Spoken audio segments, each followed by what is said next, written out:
విశాఖలో సాగర కెరటాలకు దీటుగా హోదా నినాదాలు హోరెత్తబోతున్నాయి.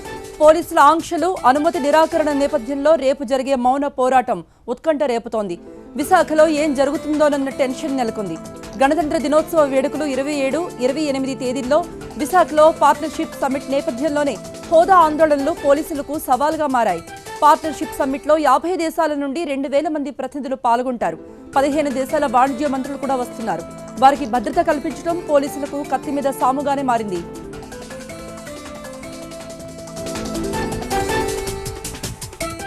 హోదా ఉద్యమంలో ఇప్పుడు లీడ్ రోల్ జనసేనానిదే. ఆయన ముందుండి యువతను నడిపిస్తున్నారు.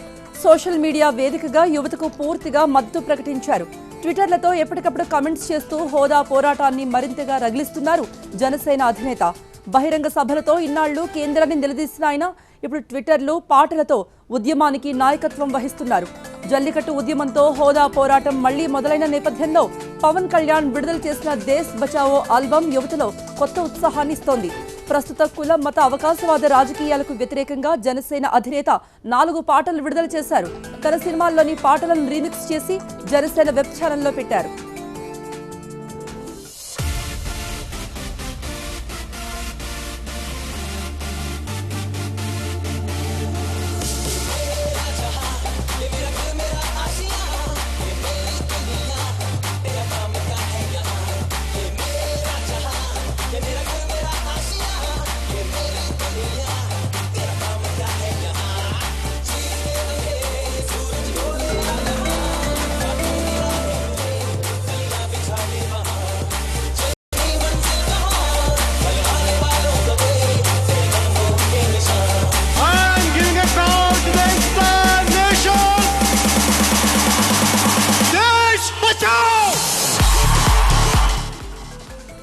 విశాఖలో హోదా నిరసనలకు అనుమతి లేనే లేదంటున్నారు ఏపీ డీజీపీ.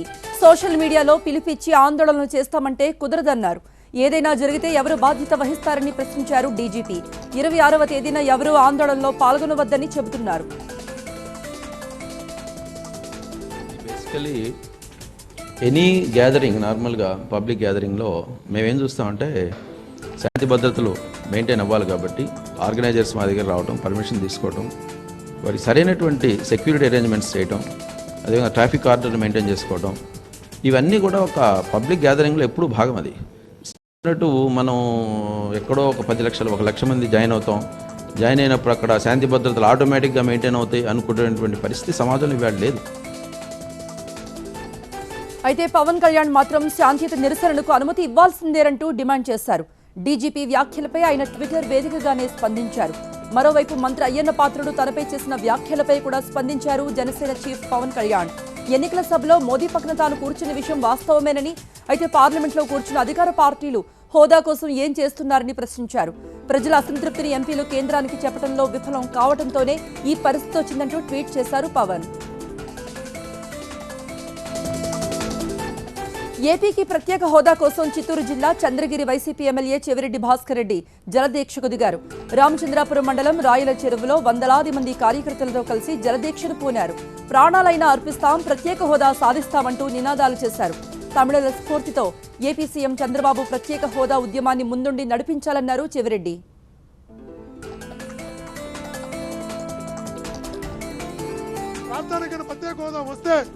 ఈ ఎవరైతే వ్యాపారాలు పెట్టాలనుకుంటారో, వ్యాపారాలు పెట్టాలనుకున్న వ్యక్తులందరికీ కూడా వాళ్ళు చేస్తున్న వ్యాపారాలకే ఎక్సైజ్ సుంకంలో డిబేట్ ఉంటుంది. ఎక్సైజ్ డ్యూటీ కానీ, కస్టమ్స్ డ్యూటీ కానీ, ఇన్కమ్ ట్యాక్స్ కానీ, ఇన్ని బెనిఫిట్లు ఒక వ్యాపారవేత్తకో పారిశ్రామికవేత్తకో వచ్చినప్పుడు అతను పరిగెత్తుకుంటా వచ్చి నేను మీ రాష్ట్రంలో పెట్టుబడి పెడతా, ఉద్యోగాలు ఇస్తా, అభివృద్ధి చేస్తానని మన చుట్టూ కాళ్ళు ఎరిగేలాగా తిరుగుతాడు అతను. హోదాకు జల్లికట్టుకు సంబంధం లేదన్నారు ఏపీ హోంమంత్రి చినరాజప్ప. అభివృద్ధి తమ ఎజెండా అన్నారు. ప్యాకేజీతో రాష్ట్రం బాగా అభివృద్ధి అవుతుందన్నారు. శ్రీకాళహస్తిలో రాహుకేతు పూజలు చేశారు హోంమంత్రి. రాజగోపురం ప్రారంభోత్సవాల్లో పాల్గొన్నారాయన. మనం ప్రత్యేకవాద కాదు, అభివృద్ధి కావాలి, రెండు ధ్యేయంగా మనం కూడా ఫైట్ చేయడం జరుగుతుంది. అందుకే చంద్రబాబు నాయుడు గారు కూడా ఎప్పటికప్పుడు ప్రత్యేకవాద గురించి మాట్లాడుతూ ఉన్నారు. అభివృద్ధి కోసం ప్యాకేజ్ ఇవ్వమని కూడా మాట్లాడతారు. ఎందుకంటే ఈరోజు ప్రభుత్వంలో మేము ఉన్నాం కనుక అభివృద్ధి చేసే బాధ్యత మా మీద ఉంది. మేము ఎట్టి పరిస్థితుల్లోనూ కూడా అభివృద్ధి చేయవలసిన బాధ్యత ఉంది కనుక చేస్తున్నాం. అలాగే మన పోలవరం ప్రాజెక్ట్ వచ్చింది. పోలవరం ప్రాజెక్టుకి మరి నిధులు కావాలంటే వాళ్ళు ఇచ్చేవాడు. ప్రత్యేక హోదా కోసం పోరాడినా ఫలితం ఉండదన్నారు టీడీపీ ఎంపీ రాయపాటి సాంబశివరావు. సీఎం చంద్రబాబు అన్ని రకాల ప్రయత్నాలు చేసి ప్యాకేజీకి ఒప్పుకున్నారని చెప్పారు.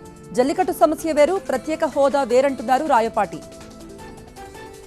హోదా అంటే ప్రత్యేక హోదా ఇవాళ కష్టం రాదు. ఎందుకంటే ముఖ్యమంత్రి గారు దానికోసం విశ్వప్రయత్నం చేశారు. దాదాపుగా సంవత్సరం పాటు స్పెషల్ స్టేటస్ కావాలని చెప్పి ఆయన ప్రయత్నం చేయడం జరిగింది. కొన్ని కారణాల వల్ల మన రాష్ట్రంతో పాటు ఇంకా మిగతా 10 రాష్ట్రాలు కూడా స్పెషల్ స్టేటస్ అడుగుతూ ఉంటే వీలుగానే ఉద్దేశంతో అంతకన్నా మిన్నగా ఉన్నటువంటి ప్రాజెక్ట్స్ కానీ ఫండ్స్ కానీ తీసుకోవడం జరిగింది మన రాష్ట్రానికి. జల్లికట్టు అనేది లిమిటెడ్ టు 1 స్టేట్ తమిళనాడు. ఇది అనేటప్పటికల్లా ఇది స్పెషల్ అంటే అన్ని రాష్ట్రాలు అడుగుతున్నారు, 10 రాష్ట్రాలు.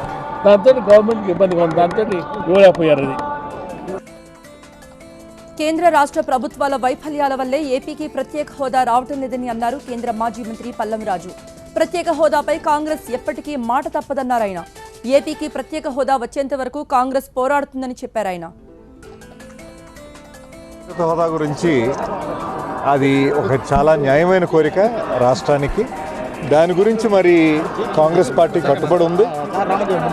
గతంలో ప్రధానమంత్రి గారు మన్మోహన్ సింగ్ గారు మన్మోహన్ సింగ్ గారు ఏ విధంగా అయితే రాజ్యసభలో అనౌన్స్ చేశారో అదే కేబినెట్ నిర్ణయం ఆనాడు యూపీఏ ప్రభుత్వం ఏ విధంగా చేసిందో దానికి కట్టుబడి ఉన్నాం. ప్రత్యేక హోదా సాధన కోసం యువత ముందుకు రావాలని, పార్టీలకు అతీతంగా పోరాడాలని పిలుపునిచ్చారు వైసీపీ ఎమ్మెల్యే రోజా. ఢిల్లీలో హోదాను తాకట్టు పెట్టిన చంద్రబాబు ఏపీకి తీరని అన్యాయం చేశారని విమర్శించారని. జల్లికట్టు విషయంలో కేంద్రంపై ఒత్తిడి తీసుకొచ్చి పన్నీర్ సెల్వం హీరో అయితే ఏపీ సీఎం చంద్రబాబు హోదా విషయంలో జీరో అయ్యారంటూ సెటైర్ వేశారు.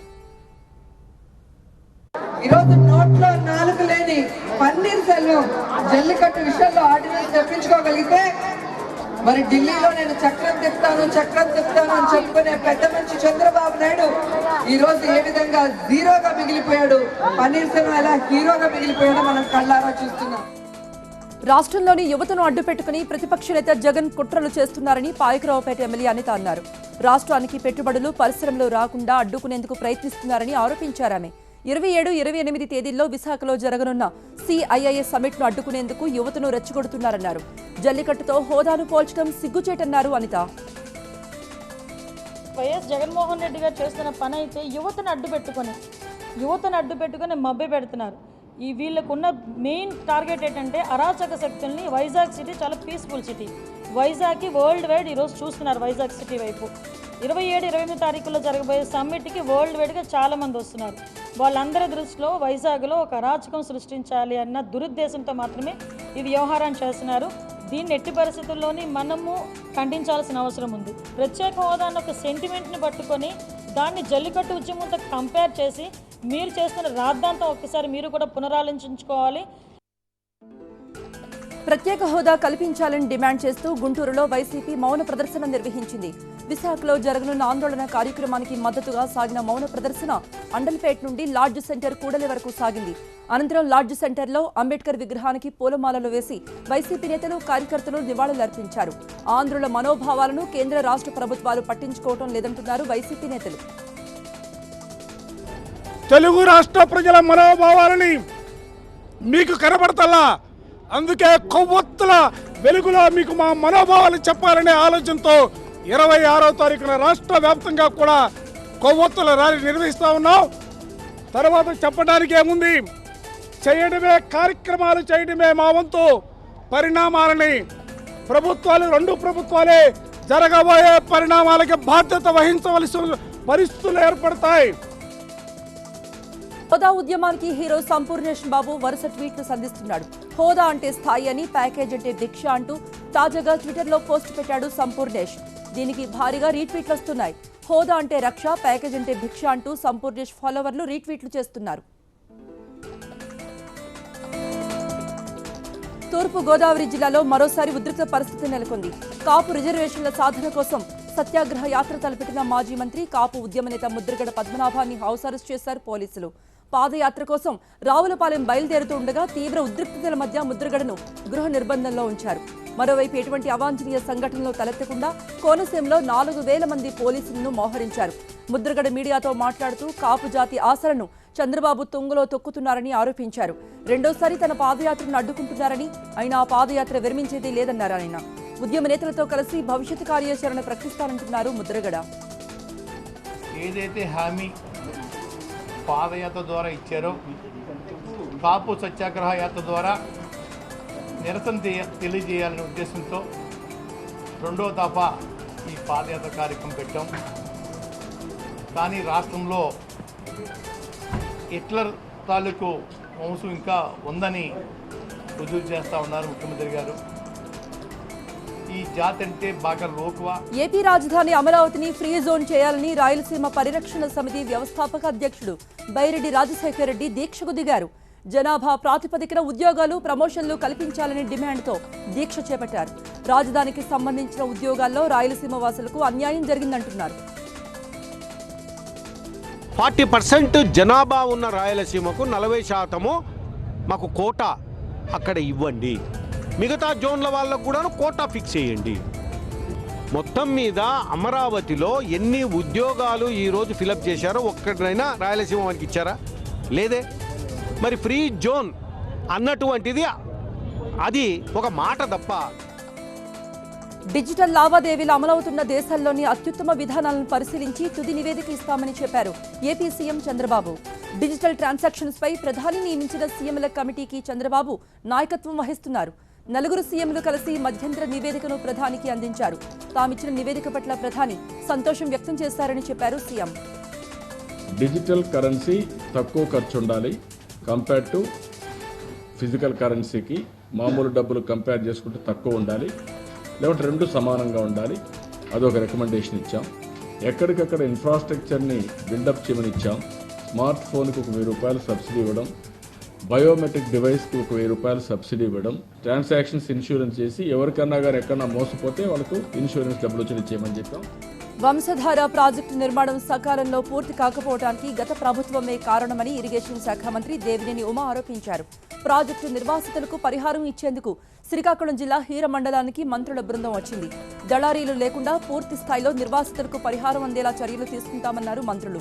నిర్వాసితుల సమస్యలు పరిష్కరించేందుకు అన్ని విధాలా కృషి చేస్తామన్నారు దేవినేని ఉమా.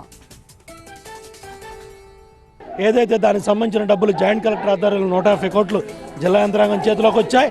43 కోట్ల చెక్కులని కూడా ఈ 4-5 గ్రామాల్లో డిస్ట్రిబ్యూట్ చేస్తున్నాం. 5 లక్షల రూపాయల చెక్కు ఆ తల్లి కానీ, చెల్లి కానీ, అన్న కానీ, తమ్ముడు కానీ ఎంతో ఆనందంగా ఆ చెక్ తీసుకోవడమే కాకుండా మేము సహకరిస్తాం, ఈ ప్రాజెక్టుని త్వరితగతంగా పూర్తి చేస్తామని నిర్వాసితులు ఆనందంగా బాణసంచాలు కాల్చి ఊరేగింపుగా ముందుకు తీసుకెళ్తున్నారు. మిషన్ భగీరథ పనులు 2017 డిసెంబర్లోపు పూర్తి చేయాలంటూ సీఎం కేసీఆర్ ఆదేశించారు. హైదరాబాద్ ప్రగతి భవన్లో మిషన్ భగీరథపై సమీక్ష నిర్వహించారు. సెగ్మెంట్ల వారీగా పరిస్థితిని సమీక్షించారు.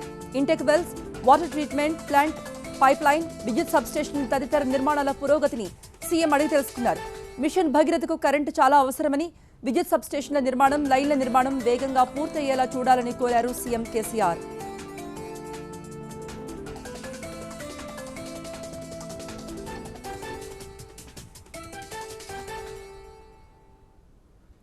భక్త రామదాసు ఎత్తిపోతల పథకం నీళ్లను ఎస్ఆర్ఎస్పీ కాలువల ద్వారా అన్ని చెరువులు నింపుతామని అన్నారు మంత్రి తుమ్మల నాగేశ్వరరావు. పాలేరు జలాశయం నుండి Bhakta Ramadasu lift irrigation scheme trial run నిర్వహించారు. ఈ రన్ ద్వారా వచ్చిన నీటిని మంత్రి తుమ్మల నాగేశ్వరరావు పరిశీలించారు. ముఖ్యమంత్రి కేసీఆర్ త్వరలోనే ఈ ప్రాజెక్టు ద్వారా నీటిని అధికారికంగా విడుదల చేయనున్నారు. అధికార యంత్రాంగమే దగ్గరుండి అన్ని చెరువులు నింపే బాధ్యత మేము తీసుకుంటాం. అన్నీ కూడా ముఖ్యమంత్రి గారు వచ్చే లోపల ఎంత పని ఉన్నా సరే ఆ పనులు పూర్తి చేసి ఈ 60,000 ఎకరాలకున్న నెట్వర్క్ని ఎట్టి పరిస్థితుల్లో ఈ కృష్ణా జలాలతోటి అన్ని గ్రామాలకి, అన్ని ప్రాంతాలకు తీసుకెళ్లే బాధ్యత ఎస్ఆర్ఎస్పీ ఇంజనీర్లది, అదేవిధంగా కలెక్టర్ గారు అజమాయిషీ చేయాల్సి ఉంది. కాబట్టి రైతుల పరంగా నేను ఒకటి విన్నపం చేసుకుంటున్నా, ఎవరు కూడా కాలువలకి అనాథరైజ్డ్గా ప్రజలకు ఏ అవసరం వచ్చినా జేఏసీ అండగా ఉంటుందన్నారు కోదండరాం. ప్రభుత్వ అధికారులు చట్టాలకు లోబడే రైతుల నుండి భూములు తీసుకోవాలన్నారాయన. రంగారెడ్డి జిల్లా కడతాళ్ల మండలం ఎక్వాయిపల్లి, ముద్విన్ గ్రామాల్లో ప్రతిపాదిత ఫార్మాసిటీ కోసం భూములు కోల్పోయిన రైతులతో సమావేశాన్ని ఏర్పాటు చేశారు. రైతులు తమ ఇష్టపూర్వకంగానే భూములు ఇవ్వాలన్నారు. మనము ప్రజాస్వామ్యంలో ఉన్నాము. ప్రజాస్వామ్యంలో అధికారులు ఇష్టారాజ్యంగా పనిచేయటానికి లేదు. ఎన్నికలు వచ్చాక ఎన్నికలతో గెలిచే ఏ ప్రభుత్వంలోనైనా నాయకులు కానీ మంత్రులు కానీ ముఖ్యమంత్రి కానీ అధికారులు కానీ తాను ఇష్టానుసారంగా నిర్ణయాలు తీసుకోవడానికి వీల్లేదు. రూల్స్ ప్రకారం నడుచుకోవాలి. నిజానికి ఇది వ్యక్తులు చేసే పాలన కాదు, చట్టము చేసే పాలనే. సికింద్రాబాద్ పరేడ్ గ్రౌండ్స్ లో 68వ గణతంత్ర దినోత్సవ వేడుకలకు సర్వం సిద్ధం చేశారు అధికారులు. త్రివిధ దళాలతో రిహార్సల్స్ కూడా నిర్వహించారు. పరేడ్ గ్రౌండ్ ఇప్పటికే పోలీసులు తమ ఆధీనంలోకి తీసుకున్నారు. కట్టుదిట్టమైన భద్రతా ఏర్పాట్లు చేశారు. ఉగ్రదాడి హెచ్చరిక నేపథ్యంలో దాదాపు 1500 మంది పోలీసులతో నిఘా పెట్టారు.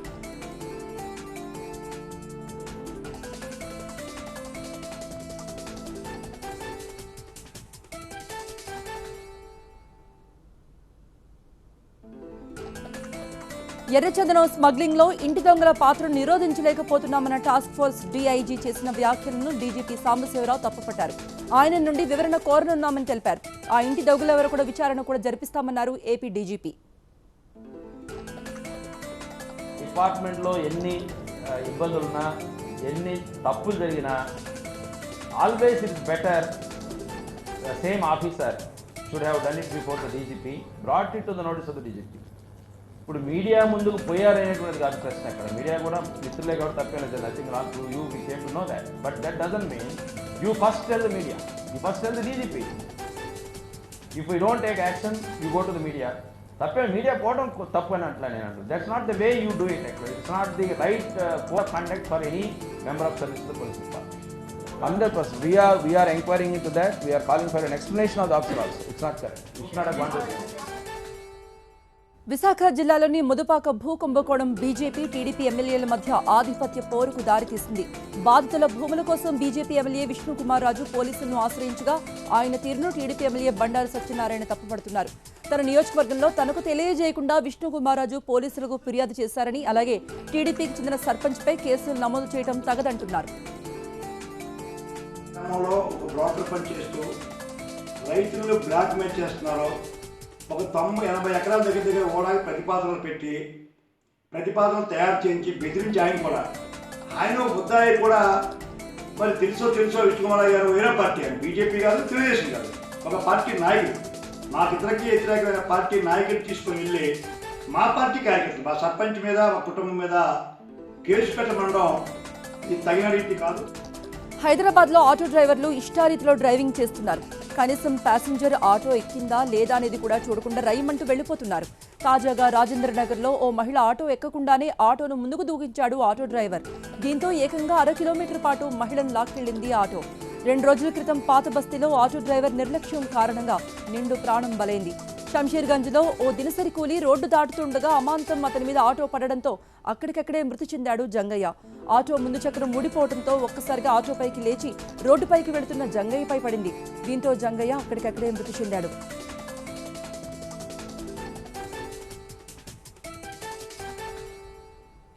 గుంటూరులో అగ్రిగోల్డ్ బాధితులు చేపట్టిన రిలే నిరాహార దీక్షలు కొనసాగుతున్నాయి. తమకు న్యాయం చేయాలంటూ డిమాండ్ చేస్తూ జిల్లా కలెక్టర్ కార్యాలయం ముందు బాధితులు ఆందోళనకు దిగారు. వడ్డీతో సహా డబ్బు చెల్లించాలంటూ డిమాండ్ చేశారు. ఆత్మహత్యలకు పాల్పడిన అగ్రిగోల్డ్ బాధితుల కుటుంబాలకు ఆదుకునేందుకు 10 కోట్లతో సహాయ నిధి ఏర్పాటు చేయాలంటూ డిమాండ్ చేశారు. మృతులకు 10 లక్షల రూపాయల నష్టపరిహారాన్ని చెల్లించాలంటూ డిమాండ్ చేశారు. తెలుగు రాష్ట్రాల్లో చలిగాలులతో పాటు స్వైన్ ఫ్లూ కేసులు పెరిగిపోతూ ఉండటంతో జనం భయంతో వణికిపోతున్నారు. తాజాగా ప్రకాశం జిల్లాలో ఓ లారీ డ్రైవర్కు స్వైన్ ఫ్లూ లక్షణాలు కనిపించడంతో వైద్యాధికారులు అప్రమత్తమయ్యారు. అతన్ని హైదరాబాద్కు తరలించారు. అతని భార్యా పిల్లలకు ముందస్తుగా మందులు ఇచ్చారు. విపరీతమైన దగ్గు, ఒళ్ళు నొప్పులు ఉంటే వెంటనే డాక్టర్ని కలవాలని చెప్తున్నారు వైద్యాధికారులు.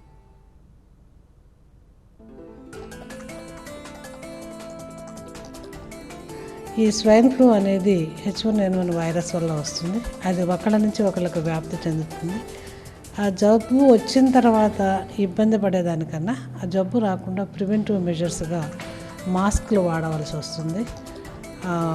ఆయాసము, దగ్గు, జ్వరం, జలుబు ఉండేవాళ్ళు మాస్క్లు వాడి వాళ్ళు ఇన్వెస్టిగేషన్స్ చేయించుకొని రిమ్స్ హాస్పిటల్లో ఇన్వెస్టిగేషన్స్ చేయడానికి అన్నీ ఉన్నాయి.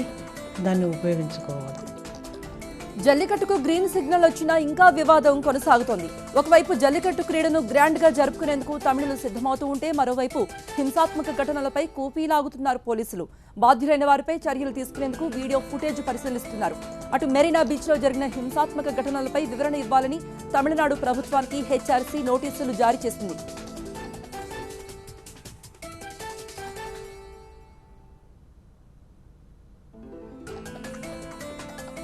విజయ్ మాల్యా భారీ షాక్ ఇచ్చింది సిబిఐ. ఐడీబీఐకు రుణం ఎగ్గొట్టిన కేసులో ఆయనపై ఛార్జిషీట్ దాఖలు చేసింది. అంతేకాదు మాల్యాకు సహకరించిన ఐడీబీఐ మాజీ చైర్మన్తో పాటు 9 మందిని అరెస్టు చేసి కోర్టులో ప్రవేశపెట్టింది.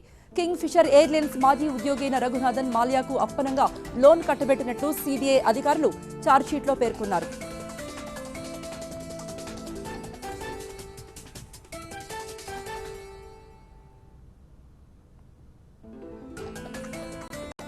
Shahrukh Khan movie rice promotion కార్యక్రమంలో విషాదం చోటు చేసుకుంది. గుజరాత్ వడోదర రైల్వే స్టేషన్లో జరిగిన తొక్కిసలాటలో ఓ అభిమాని చనిపోయాడు. బాలీవుడ్ బాద్షాను చూసేందుకు జనం ఎగబడడంతో తొక్కిసలాట జరిగింది. ఈ ఘటనలో వడోదరకు చెందిన ఫరీద్ ఖాన్ పఠాన్ మరణించాడు. 2 పోలీసులతో పాటు పలువురికి గాయాలయ్యాయి. ఆసుపత్రిలో వారు చికిత్స పొందుతున్నారు. రైస్ బై రైల్ అనే పేరుతో మూవీ ప్రమోషన్స్ నిర్వహిస్తున్నారు. ఆగస్టు క్రాంతి ఎక్స్ప్రెస్ లో ముంబై నుండి ఢిల్లీకి రైస్ ట్రైన్ ట్రావెల్ చేసింది. అయితే గుజరాత్ వడోదరలోనూ ట్రైన్ ఆగింది. ఆ సమయంలో తమ అభిమాన హీరో షారుఖ్ను చూసేందుకు జనాలు ఎగబడ్డారు. పెద్ద సంఖ్యలో అభిమానులు చేరడంతో తొక్కిసలాట జరిగింది. ఈ ఘటనలో ఓ అభిమాని ప్రాణాలు కోల్పోయాడు.